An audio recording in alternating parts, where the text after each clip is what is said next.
মুসলমান নারাই তকবীর আল্লাহু আকবার বলে মন্দিরের উপরে ঝান্ডা টাঙিয়েছে ইসলামের, একটা পাবে না।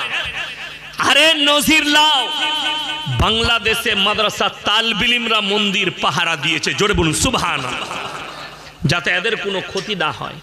আরে উলামারা আর মাদ্রাসা তালবিল ইলমরা হিন্দু ভাইদের ঘর পাহারা দিয়েছে, কেউ আক্রমণ করবে না। বড় কষ্ট লাগে। আরে মুসলমানকে তোমরা গালি দাও, ভেবে দেখো, मैं तो कहता हूं अरे अंध भक्तों कहां चले गए तुम लोग। तिरुपति मंदिर में जो लड्डू बटा जाता है, लैब के अंदर पकड़ा गया, उसके अंदर गाय का चर्बी लगाया गया, सुअर का चर्बी लगाया गया, मछली का तेल इस्तेमाल किया गया उस घी के अंदर। अभी अगर ये कंपनी कोई मुसलमान का होता तो अभी तो पाकिस्तान बांग्लादेश कहां कहां जोड़ जाते इनके साथ। কতগুলো যোগ আসতো তা ঠিক নাই, কিন্তু কোম্পানিটা হচ্ছে একজন অমুসলিম ভাই। বাংলার রাজনীতিবিদরা মনে মনে করছে এই আলেমরা শুয়ে আছে, এরা কিছুই জানে না। বিজেপির একটা নেত্রী, তার নাম হচ্ছে নাজিয়া ইলাহি খান, কোর্টের উকিল মেয়েটা, এই হারামের আওলাদ, এর খোঁজলেন, এর জন্ম, এর নসলের গোলমাল আছে। ये একটা বক্তব্যে বলেছে, মুসলমান अगर कोई दुकान खोलेंगे तो मोहम्मद सुअर नाम रखो, नाउजबिल्लाह বলেন। গোটা আলেম সমাজ দেখছে, পশ্চিম বাংলার মানুষ দেখছে এই ভিডিও, খামোশ বসে আছে। মুম্বাইকে দেখে, মুম্বাইয়ের মুসলমানকে, মহারাষ্ট্রের মুসলমানকে দেখে শিক্ষা নেওয়া দরকার। গতকাল থেকে মুম্বাইকে অচল করে দিয়েছে, কয়েক লাখ মুসলমান রাস্তার উপরে।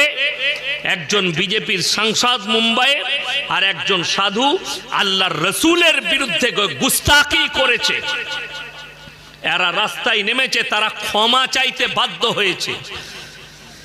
नजिया इलाही खान, कान खुलकर सुन लो, अगर तुम सोचती हो कि बंगाल के मुसलमान सोया हुआ है, मैं कुछ भी बोल दूंगी, ये लोग सोया हुआ है, तो ये समझ लेना, जंगल में जब खामोशी आती है और कोई सोचता है कि शेर सो गया, तो समझ लेना शेर अगला कदम ले रहा है। और एक ऐसा दिन आएगा, कलकत्ता के अंदर ऐसे भूचाल लाएंगे इंशाअल्लाह, तुम बंगाल में रह नहीं सकती, तुम्हें बंगाल से भगाएंगे इंशाअल्लाह। नारे तकबीर, नारे तकबीर। এই মেয়েটা প্রতিনিয়ত আল্লাহর রসুল আর মুসলমানের সম্পর্কে খারাপ মন্তব্য করছে। কিছুদিন আগে আমি আমাদের একটা সংসদের বিরুদ্ধে বলেছিলাম, কলকাতার একটা হাইকোর্টের উকিল মুসলমানদের, সে দেখছি আমাকে নিয়ে ভিডিও বানিয়েছে। একে জেলে ভরা দরকার, এখনো সরকার বাইরে রেখেছে। তো আমি তার পরিবারকে বলবো, কলকাতায় ভালো যদি কোনো ব্রেনের ডাক্তার থাকে একে দেখাও, আর যদি না থাকে আমার বর্ধমানে ওম প্রকাশ ওপি সিং এখন সব থেকে বড় ব্রেনের ডাক্তার, তো ওই উকিলকে নিয়ে বর্ধমানে পাঠাও, আমি খরচা করে দেখিয়ে দেব, নাহলে পরবর্তীতে এই হারামখোর গু খেতে পারে। আমি বুঝতে পারলাম যে নিশ্চয়ই গোবরখোর আর মুতখোর হবে। আরে আমাদিকে বলছে ये मुसलमान गोश्तखोर है, ये तो अल्लाह का करम है, हम गोबरखोर और मूतखोर नहीं हैं। নাজিয়া ইলাহি খান, তুমি যে ভাষাগুলো ইউজ করছো সাবধান করছি।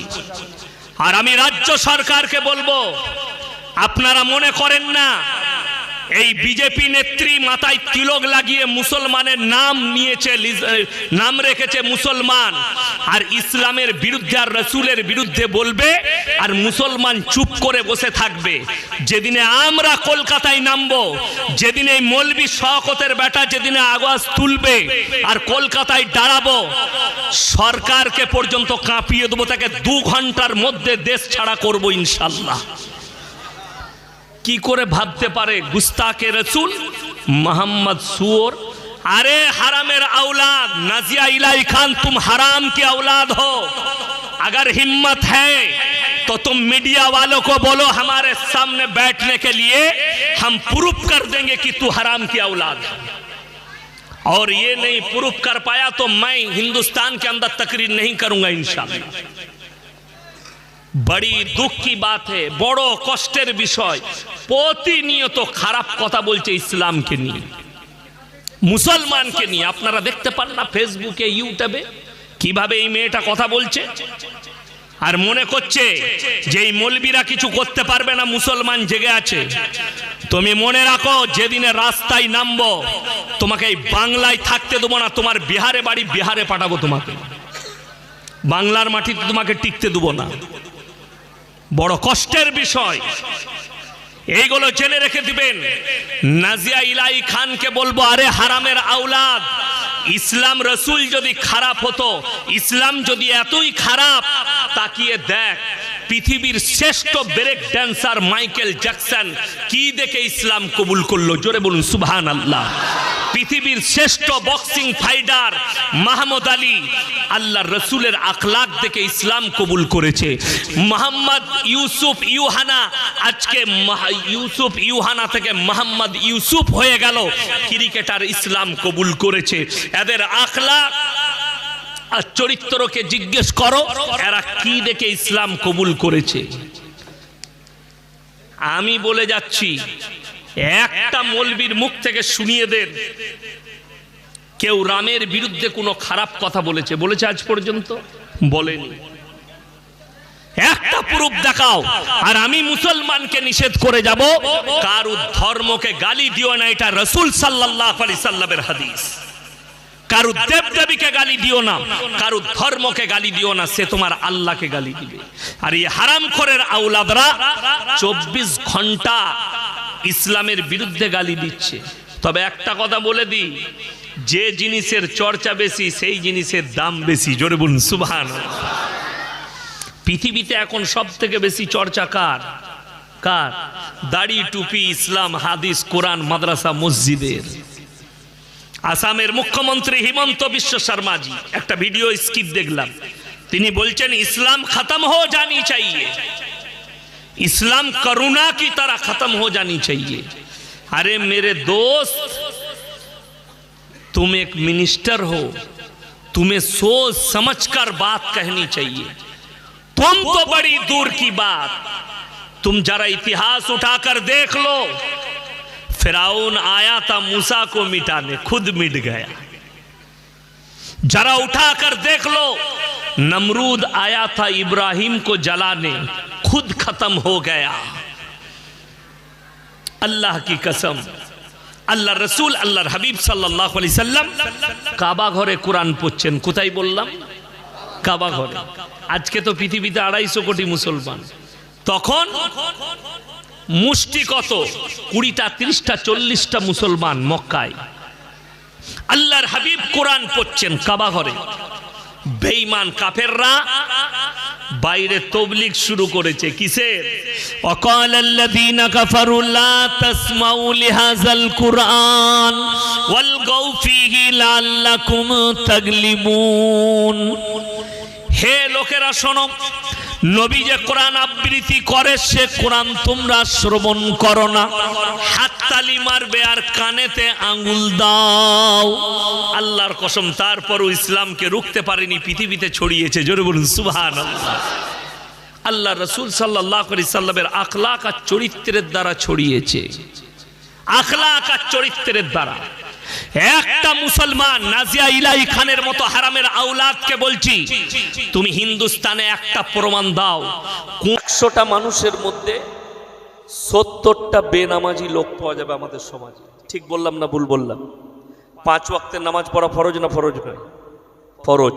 এটা জানার পরে যে নামাজ পড়বে না সে গুনাহ করছে না ভালো কাজ করছে? রসুলের হাদিস, যার নামাজ নেই তার মধ্যে ইসলাম নেই। যারা বেনামাজি বসেছেন এখানে তারা কান খুলে শুনবেন, যার নামাজ নেই তার মধ্যে ইসলাম নেই। একটা মুসলমান আর অমুসলিমের মধ্যে সব থেকে বড় যে পার্থক্য সেটা হচ্ছে নামাজের। এটা মাথায় রাখবেন। এই নামাজ মারাত্মক এমন একটা হাতিয়ার, যারা পাপে জড়িয়ে আছে। কোরআন বলছে ইন্না সলাতা তানহা আনিল ফাহশাই ওয়াল মুনকার। নিশ্চয় নামাজ এমন একটা ইবাদত, মানুষ যখন অশ্লীল কাজ করে, সে যখন নামাজ পড়বে তাকে অশ্লীল কাজ থেকে, খারাপ কাজ থেকে সরিয়ে ভালো কাজের দিকে নিয়ে যাবে। জোরে বলুন সুবহানাল্লাহ। তাহলে নামাজ একটা মারাত্মক দামি জিনিস, এবং ইসলামের দৃষ্টিকোণে নামাজ একটা মুসলমানদের জন্য ফরজ ইবাদত, অর্থাৎ সে নামাজি হবে। আপনি মুসলমান দাবি করেছেন, আপনি বালিগ হয়েছেন, নামাজ আপনার ফরজ। যদি নামাজ পড়েন না, আপনার মধ্যে ইসলাম নেই। এটা রসুলের হাদিস। চলুন, কোরআন এমন একটা মুকাদ্দাস কিতাব, গোটা পৃথিবীর বায়োডেটা আল্লাহ কোরআনে ভরে দিয়েছে। যদি আপনি চান, আজকে যারা আমাদের যুবক যুবতী যারা আছেন তারা ভালো করে শুনবেন। কচি কাঁচা যুবক যুবতী যারা মনে করছেন যে যুগটা আমরা পেরুচ্ছি, এই মৌলবীরা জানে না এটা মডেলিংয়ের যুগ, যারা ভাবছেন, আল্লাহর কসম খেয়ে বলে যাচ্ছি, আল্লাহর কসম খেয়ে বলে যাচ্ছি, যেদিনে ইসলাম এসছে সেই দিনে মডেলিং ছিল, আজকে আছে, কিয়ামতের সকাল পর্যন্ত কোরআন এবং ইসলাম মডেলিং থাকবে। জোরে বলুন সুবহানাল্লাহ। তুমি যেটাকে মডেলিং বলছো, এটার নাম হচ্ছে বর্বরতার যুগ। বর্বরতা কাকে বলে? ইতিহাস খুললে পাবে। নবীজি সাল্লাল্লাহু আলাইহি ওয়াসাল্লাম দুনিয়াতে আসার পূর্বে যে যুগটা ছিল ওটার নাম বর্বরতার যুগ। নবীজি আসার আগে মানুষের ব্যবহার কেমন ছিল, নারী পুরুষ কিভাবে চলাফেরা করত, জিনা তাদের কাছে আম ছিল, পরকিয়া তাদের কাছে আম ছিল, পোশাক পরিচ্ছদের কোনো কিচ্ছু ছিল না। মা বোন চিনত না জিনা সম্পর্কে, বোনের সাথে জিনা করত, মায়ের সাথে জিনা করত, বিটির সাথে জিনা করত। এটার নাম ছিল বর্বরতার যুগ। আল্লাহ রসুল সাল্লাল্লাহু আলাইহি সাল্লাম বললেন, হে আমার সাহাবীরা শোনো, আখরি জামানায় কিয়ামতের পূর্বে এমন একটা যুগ আসবে, পুরনো যুগের বর্বরতার যুগের পাপগুলো মডেলিং হয়ে তাদের কাছে ফিরে আসবে। আজকে একটা নারী, সে নিজেকে ছোট পোশাক পরিয়ে লোকের সামনে দাঁড় করিয়ে সে নিজেকে মনে করছে আমি একটা মডেলিং মেয়ে। কথাটা বুঝতে পেরেছে? কলকাতায় যান, আরো যারা আছে, এখন জানেন তো, যদি আপনি লোককে চিনাতে চান যে মানুষ আমাকে চিনুক, আপনি যদি আন্ডার প্যান্ট পরে চা বিক্রি করেন, গোটা ভারতের লোক আপনার কাছে চা খেতে আসবে। চাটা কেমন লয়, আপনার আন্ডার প্যান্টটার জন্য আসবে। কথাটা বুঝতে পারেন? আমি সপ্তাহখানেক আগে দেখছিলাম মোবাইলে, আমি গাড়ি ছেড়ে মালদা থেকে আসছি তো মোবাইলে খবর দেখি, তো আমার চোখে পড়লো ছোট প্যান্ট পরে আপনাদের হাওড়া জেলায় একটা মেয়ে চায়ের দোকান খুলেছে, সব যুবকরা তার কাছে ভিড় লাগাচ্ছে। চায়ের ভিড় নয়, ভিড়টা হচ্ছে তার জাঙ্গের, তার বডির, তার ঢাঁচের। এটা যদি মডেলিং হয়, জেনে রেখে দিবেন, হাওড়া জেলায় সব থেকে বড় মডেলিং হচ্ছে কুত্তাগুলো, যারা কোনো পোশাকই পরে। পুরুষ হলে, নারী হলে শরীর ঢাকতে হবে। আল্লাহর কসম খেয়ে বলছি, ইসলাম নারীকে যে মর্যাদা দিয়েছে পৃথিবীর আর কেউ দেয়নি। জোরে বলুন সুবহানাল্লাহ। যদি বলেন কেমন করে, কোরআন বলে দিয়েছে, ওয়াদরিব খুমুরিহিন্না আলা জুনুবিহিন। নারী, তুমি পর্দা নির্ধারিত করো, নিজেকে ঢেকে লাও, তোমরা লাঞ্ছিত হবে না, ধর্ষিত হবে না, তোমরা ব্যভিচারিত হবে না। এটা কোরআন। আপনি চলুন, আপনাদের বাজারে যদি কেউ কলাগুলো ছিলে বিক্রি করে, মাছিগুলো কোথায় বসবে? কথা বলে না? কলায়। ওই কলা কিনবেন তো আপনারা? ওই কলা কেউ কিনবে? কি বলবেন? কলাটাই মাছি বসেছে, নোংরা হয়ে গেছে, এই কলা খাবো না। যে কলাটা চকচক করছে, ঢাকা আছে, কাঁদিতে লেগে আছে, এই কলাটাতে এটার দাম আছে। আপনি কলাটা খুলে বিক্রি করলে বুঝতে পারলেন এর মর্যাদা শেষ। আর আল্লাহ নারীকে কোরআনে বিশেষ মর্তবা দিয়েছে। পুরুষের নামে কোনো সূরা নেই, নারীর নামে সূরা অবতীর্ণ হয়েছে, সূরায়ে নিসা। মেয়েদের নামে অবতীর্ণ হয়েছে। এখানে খালি নারীর মর্যাদা, নারীর ইজ্জতের কথা, নারীর হকের কথা, ইসলামে হক না হকের কথা আল্লাহ তাআলা এখানে বুঝিয়েছে। ওই জন্য কোরআনে 4 পারা একবারই শেষ পৃষ্ঠায় আছে, হুররিমাত আলাইকুম উম্মাহাতুকুম ওয়া বানাতুকুম ওয়া খালাতুকুম ওয়া বানাতুল আখি ওয়া বানাতুল উখতি। কার সঙ্গে তোমার বিবাহ করা জায়েজ, কার সঙ্গে না জায়েজ। আমি সেদিনে দেখলাম দিল্লিতে এক ভদ্র মহিলা, মাথায় তিলক আছে, তিনি মিডিয়ার সামনে বলছে, ये मुसलमान लोग अपने बहन से शादी करते, मुसलमान अपने बहन से शादी करते हैं, ये लोग अपने भाई से शादी करती है। কলকাতার এক হারামের আওলাদ জন্মেছে, তার নাম নাজিয়া ইলাহি খান। এই হারামের আওলাদ প্রতিনিয়ত গালি দিচ্ছে। এ কোনো অমুসলিম ঘরে জন্ম নেয়নি, মুসলমান ঘরে জন্ম নিয়েছে। আমি 1 মাস আগে একে টার্গেট করেছি। এ কোন কোর্টের উকিল জানি না, একে যে উকিলের সার্টিফিকেট দিয়েছে সে এক হারামের আওলাদ। দেহ ব্যবসায়ী মেয়ে প্রতিনিয়ত গালি দিচ্ছে, बोले मुसलमान घर में रहोगी तो तुमको अपने भाई से निकाह करना पड़ेगा। আমি আপনাদেরকে এমন একটা প্রুফ দেব, দিমাগটা আউট হয়ে যাবে। এটা কোনো মুসলমান নয়, সনাতনী ভাই বিহারে डायरेक्ट मीडिया सामने बोलचे, बोले तुमने इसके साथ निकाह किया, ये कौन है? बोले मेरा सगा भाई है। আমার কাছে মোবাইল আছে, আমি বললি এখনই রেকর্ডিং শুনিয়ে দেব, ये मेरा सगा भाई है। আমার মুসলমান ভাই, আপনি রাস্তায় কোনো অমুসলিম ভাইকে আপনি আপনার ইসলাম বুঝাতে পারছেন না কেন? আপনার কাছে কোরআন হাদিসের জ্ঞানই নাই, বুঝাবেন কি করে? বাংলা মানা কোরআন বেরিয়েছে না বেরোয়নি? বড় বড় আলেমের লেখা বই বেরিয়েছে না বেরোয়নি? কিন্তু ওটা তো আপনার পছন্দ নয়। আজকে ভেবেলেন কিয়ামত কত কাছে আসছে। এই হাওড়া জেলার কথা বলছি, জায়গার নাম করব না। অমুসলিম ভাইরা তাদের ধর্ম পালন করছেন, তারা ঠাকুর ভাসাতে ঢোল বাজনা নিয়ে বেরিয়েছে।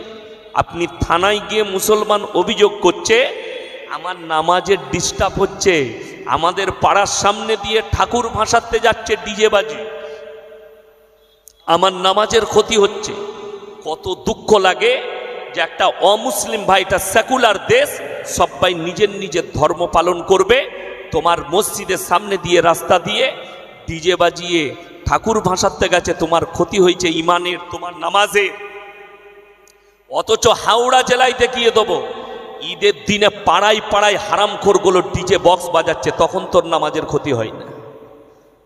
কথাটা বললাম ঠিক না ভুল? আপনাদের হাওড়া জেলায় বাজে না বাজে না? আমি ঈদের দিনে জলসা করতে এসে দেখে দিয়েছি, একবারই সলব থেকে পাঁচলা পর্যন্ত রোডের গায়ে যতগুলো পাড়া আছে, রোডের সাইডে ডিজে বাজাচ্ছে মসজিদের পাশে, তখন তোমার ইমানের ক্ষতি হয় না? বড় কষ্ট লাগে। এরা কাদের ঘরের ছেলে? ইসলামে গান বাজনা জায়েজ না না জায়েজ? কথা বলেন। হারাম। যদি গান বাজনা হারাম হয়, যে মুসলিম ছেলেগুলো করছে তারা হারাম কাজ করলো না কি কাজ করলো? হারাম কাজ। তাহলে তারা হারামখোর, হারাম কাজ করছে। আপনারা বলুন, কলকাতা টাউনে বাস করছে, সুদ খাওয়া হারাম না হালাল? কথা বলে না? হারাম। মুসলমান সুদ খায় না খায় না? যদি বলেন সুদ হারাম কে বলেছে? আমি বলিনি, কোন আলেম বলেনি, কোরআন বলছে ওয়াহাল্লাল্লাহুল বাইয়া ওয়া হাররামার রিবা, তোমাদের জন্য সুদকে হারাম করেছি আর ব্যবসাকে হালাল করেছি। এরপর যদি এটা জেনে শুনে কোনো মুসলমান সুদ খায়, সে আল্লাহর বিরুদ্ধে যুদ্ধ ঘোষণা করলো না করলো না? সে রসুলের বিরুদ্ধে যুদ্ধ ঘোষণা করলো, কোরআনের বিরুদ্ধে গেল, সে আর মুসলমান কি করে রইল? যদি জেনে শুনে কাজ করে, যে জানি সুদ খাওয়া হারাম কিন্তু আমাকে বড় লোক হতে হবে, অর্থাৎ সুদ খাবো, আমি ইয়াসিন ফতোয়া দিয়ে গেলাম, এই ফতোয়া যদি কোনো বাপের বেটা মুক্তি কাটে, আমি হাওড়া জেলায় এসে ইস্তেগফার করে যাব, তাকে মুসলমান বলা যাবে না। যে জেনে শুনে সুদ খাচ্ছে সে আল্লাহর বিরুদ্ধে সংগ্রাম করলো। রসুলের হাদিস, 1 টাকা যদি কেউ সুদ খায়, মায়ের সঙ্গে 36 বার জিনা করার সমান পাপ হবে। আপনি ভেবে দেখুন, রসুলের হাদিস। আপনি রসুলের বিরুদ্ধে যুদ্ধ ঘোষণা করলেন, যে রসুল 1500 বছর আগে, যাকে বলছেন আমি রসুলের উম্মত, যার কাছে গর্ব করে বলছেন আমি মুসলমান, আমি আল্লাহকে বিশ্বাস করি। তুমি যদি আল্লাহকে বিশ্বাস করতে, তুমি সুদখোর হতে না। তুমি যদি রসুলকে বিশ্বাস করতে, তুমি সুদখোর হতে না। তোমার যদি কোরআনের প্রতি মহাব্বত থাকতো, তুমি সুদখোর হতে না। লটারি ইসলামে হালাল না হারাম? হারাম। আমি হাওড়া জেলায় দেখিয়ে দেবো, মুসলমান লটারি কাটছে, প্লাস মুসলমান লটারি বিক্রিও করছে। ঠিক বললাম না ভুল বললাম? আমি প্রমাণ দিয়ে দেবো, 5 লাই দেবো, সলম্বরে দেবো, আপনাদের এইখানেই দিয়ে দেবো। আমি মুসলমান লটারি বেচছে প্লাস লটারি কাটছে। লটারি হারাম কেন আপনি যদি প্রশ্ন করেন, বলে দিচ্ছি। ভাগ্যের মালিক সকলে বলুন কে? আরো জোরে বলুন, আমি কানে কম শুনি। একমাত্র আল্লাহ হচ্ছেন ভাগ্যের মালিক। তাইলে আপনি ভেবে দেখুন, ভাগ্যের মালিক যদি আল্লাহ হয়, তাইলে একটু চিন্তা ধারালেন আপনি, যে আপনি বলছেন ভাগ্যের মালিক আল্লাহ। আপনাদের হাওড়া স্টেশনে যদি সকালবেলায় যান, গঙ্গার ধারে চট বিছিয়ে বসে আছে, ছিঁড়া চট বিছিয়ে বসে আছে, অন্য তেল পাই নাই, হারামখোর সর্ষের তেল মেখে এইছে, সকালবেলায় তেল মেখে গা ধুয়েছে, সাবানও জুটে না তার, অ্যাটার্চি খুলে বসেছে। অ্যাটার্চিতে 50 রকমের আংটির পাথর, সামনে একটা কাগজ বিছিয়েছে, কাগজে বিভিন্ন রকম ছবি আছে। তার নাম জ্যোতিষী, তার নাম গণককার। দেখে বলে দিচ্ছে তোমার হাত, দেখে হাতকে দেখাচ্ছে। সাঁকড়াইল থেকে ট্রেনে চেপে হাওড়ায় নেমেছে, কলকাতায় চাকরি করে, হাওড়া স্টেশনে চাকরি করে। বর্ধমান থেকে এসে নেমেছে প্রফেসর, 1 লাখ টাকা বেতন পায়। মেডিকেলের ডাক্তার 70,000 বেতন পায়। নেমেই হাত দেখাচ্ছে, দেখো দেখিনি। ও দেখে বলে বিরাট গোলমাল তো, তোমার ভাগ্য খারাপ যাচ্ছে, প্রমোশন আটকে আছে। সে বলছে বাবা কি করব, এই পাথরটা নিয়ে যাও আংটির, এটা আংটি বানিয়ে পরে নাও, তোমার ভাগ্য ফিরে যাবে। কিন্তু দুঃখের বিষয়, যে লিখছে সে 1 লাখ বেতন পায়, যে দিচ্ছে সে ছিঁড়া চটে বসে আছে। একটা পাথর বিক্রি হলে হাওড়ায় গঙ্গার কিনারায় 3টে রুটি তরকারি 20 টাকায়। দেখছেন না? আমি কালকে দেখছিলাম গাড়িতে আসতে আসতে, কি বুঝলেন, 30 টাকায় 3টে পরোটা, আনলিমিটেড তরকারি, একটা ডিম, 1 টুকরো কাঁচা পেঁয়াজ, একটা কাঁচা লঙ্কা, 30 টাকা, যাতে হয় না ট্রেনের টিকিট। ভাইরাল, লোকরা লাইন দিয়ে খাচ্ছে। জানি না কোন তেল দিয়ে পরোটা করে, আমি তো জীবনে খাই নাই। যাই হোক, এই রকম পরোটা খেতে পায়, এই রকম রুটি খেতে পাবে 30 টাকায়। সে যাকে দিচ্ছে সে অফিসে গিয়ে চেয়ারে পা তুলে বসবে, কর্মচারীকে বলবে কফি নিয়ে আয়, চা নিয়ে আয়, ছুটে গিয়ে চা এনে দিবে। পাথর লিখছে সে, একবারও বলতে পারছে না তুই ছিঁড়া চটে বসে আছিস, এই ভাগ্যর পাথরটা তোর গলায় বেঁধেলে কাল থেকে মমতা খালার পাশে থাকবি। কথাটা বুঝতে পারেননি? ভাগ্যের মালিক সবাই বলুন কে? আল্লাহ। এই গত 15 রমজান দেখবেন একটা ঘটনা ঘটেছিল, কি বুঝলেন? 15ই রমজান শুক্রবার বাংলাদেশের একজন হুজুর বয়ান করলে কানে হাত দিয়ে 15ই রমজান শুক্রবার ভাইরম হাদিসের সঙ্গে মিলে গেছে নবীজি বলেছেন 15ই রমজান শুক্রবার হবে আল্লাহ ওই দিনই পৃথিবীকে ধ্বংস করবেন গোটা ভারত আর বাংলাদেশ তোলপা হুজুর